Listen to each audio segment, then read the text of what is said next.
2021 की तरह सिर्फ प्रचार के शोर पर दांव लगाने के बजाय बीजेपी इस बार चुपचाप अपने बूथ को मजबूत कर रही है। जोन कमांडरों में से ज्यादातर नेता अपने अपने इलाकों में पहुंच चुके हैं। इससे साफ है कि बंगाल में चुनावी युद्ध शुरू हो चुका है और मोदी खुद इस युद्ध को लीड करने वाले हैं। अमित शाह भी मैदान में उतरने वाले हैं। रिपोर्ट्स के मुताबिक मोदी और गृह मंत्री अमित शाह दिसंबर से लगातार बंगाल का दौरा करेंगे। ऐसी भी खबरें हैं कि 13 या 14 दिसंबर को हुगली जिले के आरामबाग में प्रधानमंत्री मोदी की रैली हो सकती है। नोट करने वाली बात यह भी है कि बंगाल के लिए बीजेपी ने अपने चुनावी वॉर रूम बिहार चुनाव के नतीजों से पहले ही एक्टिवेट कर दिया था। इससे आप अंदाजा लगा सकते हैं कि मोदी 2026 में बंगाल जीतने को लेकर कितने सीरियस हैं और बीजेपी की इस तैयारी को देखकर विरोधी खेमे में अभी से जबरदस्त पैनिक है।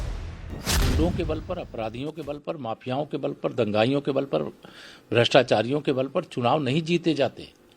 उसके लिए भारतीय जनता पार्टी के कार्यकर्ताओं की तरह दिन रात बूथ पर मेहनत करना पड़ता है। ये सपा वाले, ये बसपा वाले, ये कांग्रेस वाले, ये राष्ट्रीय जनता दल वाले, ये टीएमसी वाले सोचते हैं परिश्रम भारतीय जनता पार्टी का कार्यकर्ता करे और उसका फल इनके पार्टियों को मिल जाए, तो वो नहीं मिलने वाला है।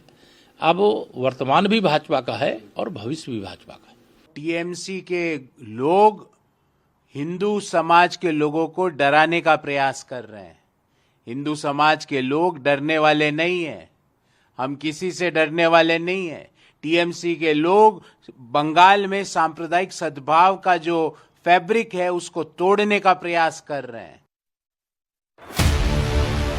बिहार के चुनावी नतीजों के बाद मोदी ने यूं ही नहीं कहा था कि अगली बारी बंगाल की बारी है। इसके पीछे मोदी का अपना कैलकुलेशन है। बंगाल में जो मिशन पिछले विधानसभा चुनाव में अधूरा रह गया था, 2026 में मोदी वो मिशन पूरा करना चाहते हैं और एसआईआर इसमें बड़ा रोल प्ले कर सकता है। वही एसआईआर जिसे लेकर पहले बिहार और अब यूपी से लेकर बंगाल तक बवाल मचा हुआ है। बंगाल में एसआईआर से ममता बनर्जी के कोर वोटर बेस को नुकसान पहुंच रहा है, इसीलिए टीएमसी इसका नॉन स्टॉप विरोध कर रही है। सबसे पहले ऑल इंडिया तृणमूल कांग्रेस और हमारा नेत्री ममता बनर्जी बोला था। तो जब महाराष्ट्र में कांग्रेस का रिस्पॉन्सिबिलिटी था ये वोट चोरी रोकने का, कांग्रेस फेल किया, दिल्ली में फेल किया, और बंगाल में जब कंस्पिरेसी कर रहा है भाजपा और उससे इन्फ्लुएंस्ड हो जा रहा है नेशनल इलेक्शन कमीशन, तब पहले से ममता बनर्जी उसको प्रोटेस्ट कर रहा है, अभिषेक बनर्जी प्रोटेस्ट कर रहा है, all India Trinamool Congress protest कर रहा है। ये तो ममता जी बहुत पहले बोली थी।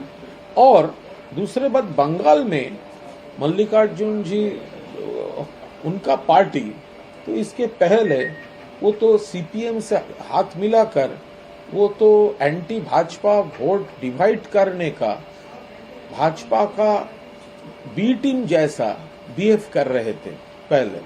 तो इसीलिए वो उन्होंने जो किया तो उसको याद रखना चाहिए।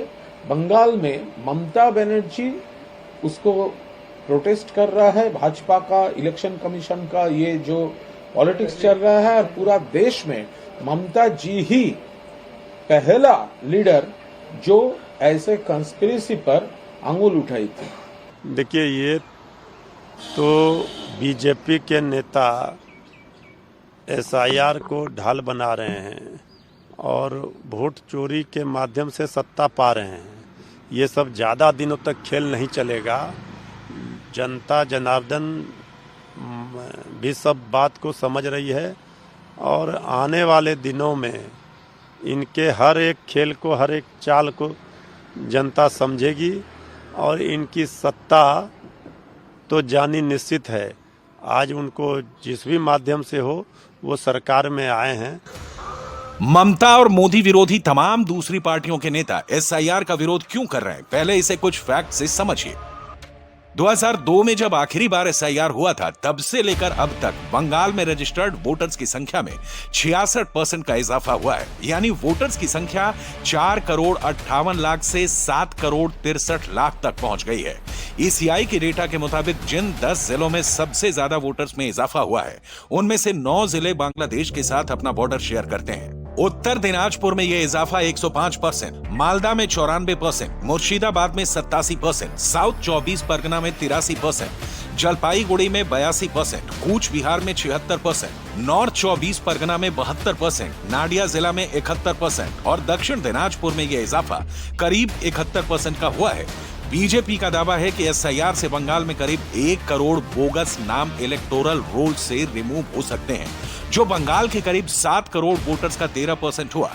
तो क्या ममता इसीलिए एसआईआर का विरोध कर रही हैं?